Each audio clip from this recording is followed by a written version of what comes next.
kama wantiere gi jafwambo marwa Alia Beach okinyi makawuono bende nitiere gi jofwambo ma bende odwaro twak godo. Ali kiwinja musni misawa inyalo mana kawe gi kanyo.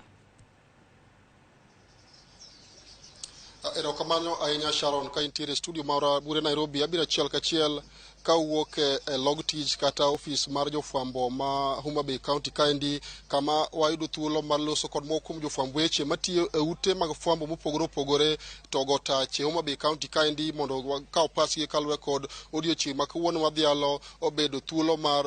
jofwambo e piny mangima. Sharon, kapok amiyo thuolo jowetewa man kaendi mondo walos kodgi kaluwore kod midhiero go eko ma gisebedo ka gikale e weche mag fwambo gi keyo Homa Bay County kaendi, tanyalo wacho mana ni kaka ne jawadwa Juma wacho Migori en ni tij fwambo gi keyo en kaka tije mamoko kendo isome kos higni 4 kendo nitie kata jofwambo mathoth ma bendo advance somo margi ma onego beni jopiny okaw jofwambo kaka jogo eko ma ok odhi skul, kaka waseneno ka moko kuom jopiny kawo jofwambo chalo kamano. Kendo Homa Bay County kaendi nyalo paro dwe achiel gi nus mokalo nyocha neno ka jofwambo ochiko duto matiyo e ute fwambo kod keyo ma opogore to tiyo kaunti Homa Bay kaendi ne obwogi kendo moko ne ogo kod moko kuom rowere kaunti Homa Bay kaendi. Mano en achiel kuom ranyisi mwaseneno e Homa Bay kaendi ka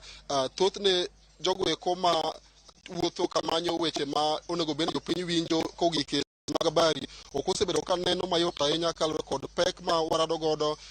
kuondewa mag tich, kata doko ni wan kod thuolo ma katiba ma pacho kaendi manokal higa mar 2010 miyowa thuolo mar neno ni wanyiso jopiny to gin ang'o gini matimore e kor gwenge ma wantiere. Achiel kachiel an ka kod jakom riwruok jofwamb weche kaunti ma Homa Bay kaendi ma bende osebulo ng'or mokalo e Homa Bay kaendi kaluwore kod tij fwambo gi keyo ma obrogo kod mbaka ong'iso ni to kaka jofwambo ma Homa Bay kaendi bende nitiere thuolo makare mar neno ni watiyo tijwa e yo mowinjore, to gin midhiero mage ma osebedo ka mako jofwambo Homa Bay ka, to kaka inyalo kony e tikogi mondo jofwambo bed kod thuolo mar timo tijegi mana kaka katiba ma pacho kaendi ochiwo negi. Machiegni jakom, ibiro chako gi nyingi tinyiswa ni in achiel kuom jofwamb weche Homa Bay kaendi ma osebudho mokalo e tij fwambo kod keyo. Bende neno ka jofwambo ahinya to matiyo e media houses mopogore Homa Bay County kaendi nigi thuolo mar timo tijegi ma ok odonjruok kodgi machiegni.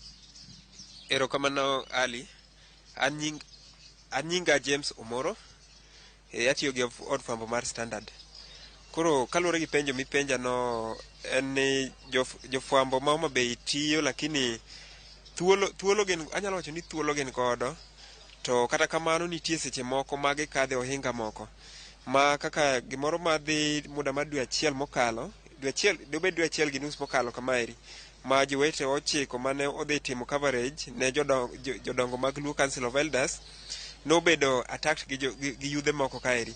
Koro weche machalo kamago ok gin gik maber, nikech ka ng'ato bukore dhi to monjo jofwambo kama gitiyo tijegi, mago joma wanyalo wacho ni rocho ratiro mar jofwambo, kendo giketho luase maber ma jofwambo nyalo tiye. Kapok awe kendo neno ka kuonde ofise mag sirikal kata kuonde mamoko monego bende jofwambo golo weche ka miyo jopiny, bende gimiyo jofwambo ma Homa Bay kaendi thuolo makare mar yudo weche ma gidwaro sama owinjore mar ketogi ne jopiny mondo winjgi e kaunti ma Homa Bay kae kod kuonde mamoko. Erokamano. Gimiwacho no miluongo gi dho ngere ni access to information, otimore Homa Bay ka pok wayudo kuonde ni problems madongo ahinya kaluwore gi weche mag access to information, nikech offices mang'eny mag sirikal ma jofwambo osebedo ka dhiye, aneno ka giyudo information kaka gidwaro, mak mana ni nitie achiel ariyo adek moko ma iyudo ka jotelo ok nigi thuolo gi jofwamb weche. Omiyo kanyo anyalo kwayo jotendwa ni jofwamb weche gin joma nie tijgi matiyo tijgi e lo jopiny. Kwa mfano Homa Bay County kaeri, Homa Bay County ka nigi ji mang'eny kabisa, to ng'ato ka ng'ato ok nyal dhi ofis ni dhi dwaro information. Omiyo jogi tegemea jofwambo mondo dhi omany information gi omigi. Koro ne jotelo magwa morito offices mopogore opogore, en kwayo mara ni sama jafwambo biro iri no dwaro information, miye thuolo madwarore mondo miye information modwaro no ero mondo tere jopiny. Akio ni ne jakom ma jofwambo ka kendo in gi members ma oingo 20 gi wiyo. Ka ng'eni bende no ka members magi tiyo kaluwore kod chike ma pacho kendi masala manyalo thiro wach mar monj kata timo gik moko ma samoro chik ok oyiene jafwambo mondo time sama in tijene mapile kaka jafwambo gi keyo. Erokamano. Joge ma mwatiyo godo Homa Bay County kaeri gin joma tiyo tijgi professionally, yani kaluwore gi duond chike, kaluwore gi chike marito tij mar fwambo gi keyo. Omiyo nyaka sama wuoyo kodi ni aseng'iyo kang'iyo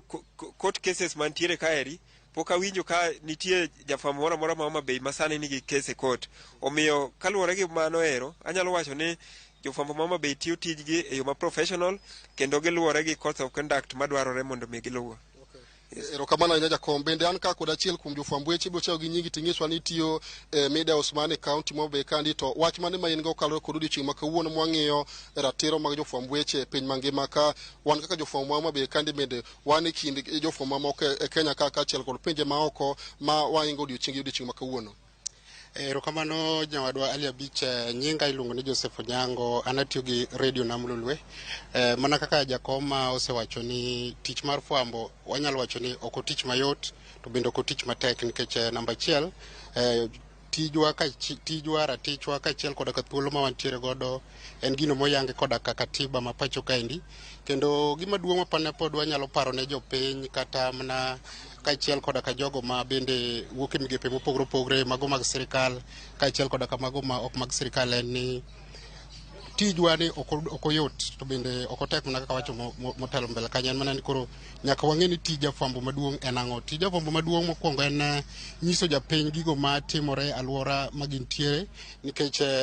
moko nitie matimre maricho to moko nitie matimre mabeyo, to duto nyaka japiny winj ni to gin ang'o matimore. Koro kwayo marwa maduong' en ni wadwa kwayo jopiny ni giungwa mana lwedo, mana kaka ne isewacho kindego mokadho ni tijwa mar fwambo ni en tich mosom kendo bende entiere koda lony mararieya. Tim bende kwatime to watime kaluwore koda ka chike ma bende omiwa, mana kaka nitie gima iluongo ni code of conduct magayo tich mar journalist. Gin 11. Koro kar 11 go seche mwatimogi watimo tije wat matiende mag gik mwakawo to waketo mbele. Gi seche mwatimo tijwa ni to watime kaluwore koda ka code of ethics ma bende Media Council of Kenya ogolo magayo tich mar jafwambo pacho kaendi. Katiba bende nyaka waluw nikech namba 1 bende katiba ne chik morito ji duto e Kenya. En mana ni samoro bende tijwa matimo ni ok omor ji te, to bende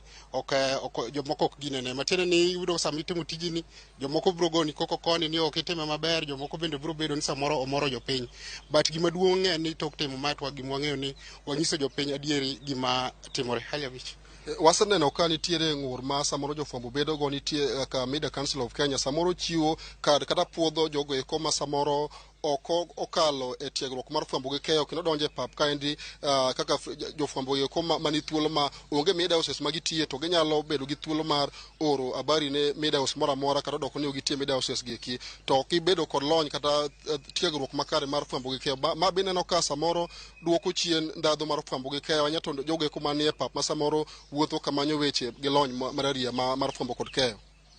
Yes, mana kaka wacho ni tijwa ni en kaka tije mamoko, onyalo bedo kaka tich mar daktari, onyalo bedo kaka tich mar japuonj. Matiende ni kaka kata tijego eko mag daktari kata mana kidhi osiptal, ibo yudo ka ng'ato ok nyal wuok oko to en wuok to dhi chako chuoyo jatuo sindan e osiptal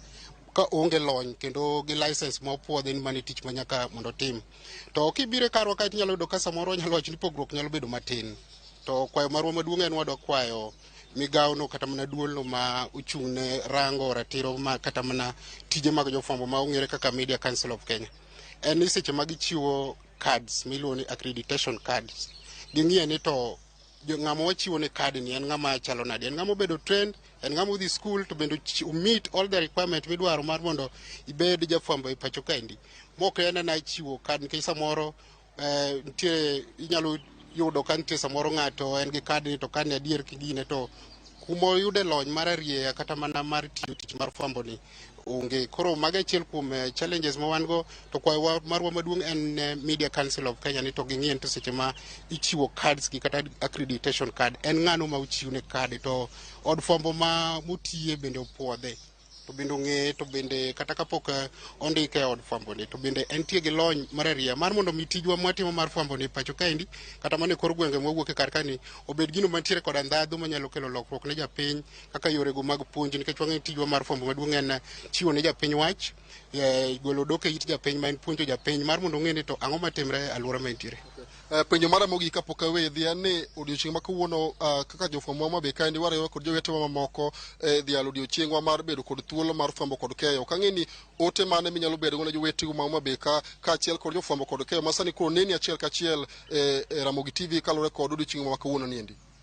Okay, ne jofwambo wetewa duto kata kopogre gi ma Homa Bay kende en ni ka wadhi e tich en mana gima duong' mondo watimure ni wati kaluwore koda ka chik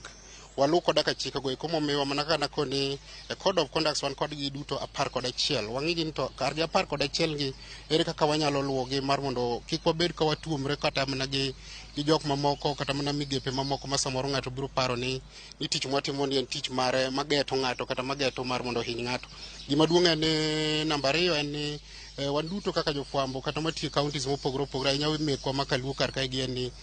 mokwongo wabed riwruok magwa ma wantiere gi ema nyaka waketgi mondo gibed motegno nikech ikoga pile ni riwruok e teko. Koro riwruok e teko ni akwa jofwambo duto mantiere ni wariwre uru mondo wabed motegno. Then jafwambo ok en ng'atno ma onego bed ni wuotho kende kaluwore koda ka weche mag arita matiende ni kiwuotho gi nyawadu kamoro ma midhiye ne ni ok iwuotho kendi iwuotho kod jowadu kamoro ma midhiye kaka yorno mar neno ni arita mari obedo yorno makare. Erokamano ahinya Sharon, mano ne wan e mbaka kaachiel kod moko kuom jofwamb weche matiyo ute fwambo kod keyo mopogore pacho kaendi to go tach kaunti ma Homa Bay kaendi ka winjo paro ma gin go kalore kod odiochieng' ma kawuono. To Sharon, gima nyalo wacho ne jogo masani koro neno chenro ni achiel kachiel Ramogi TV en ni tij fwambo gi keyo ok en tij maundu kendo ok onego bed ni jogo eko masani koro jopiny kawowa kaka jogo eko ma jowasiki nikech parane kama intie no ka onge ute mag fwambo gi keyo binyalo ng'eyo gima timore alwora ma intiere. Omiyo en tich mana kaka tije mamoko kendo jopiny onego kawo jofwambo kaka jogo eko makonyo e golo chiwo negi weche matimore alwora ma gintiere monego bed ni itiye kaka ing'iye kaka jogo eko matimo tijgi ma bende omegi kod chike ma pacho kaendi ma mondo gidhi nyime kod tiyo e gwenge mopogore e tung Kenya mangima. Sharon. Erokamano ahinya Ali Abich wawinjo yo makare kendo puoch gi pak ne jofwambo duto ahinya mantiere kaunti ma Homa Bay kuom tich makare ma bende gisebedo ka gitimo nyaka rom ga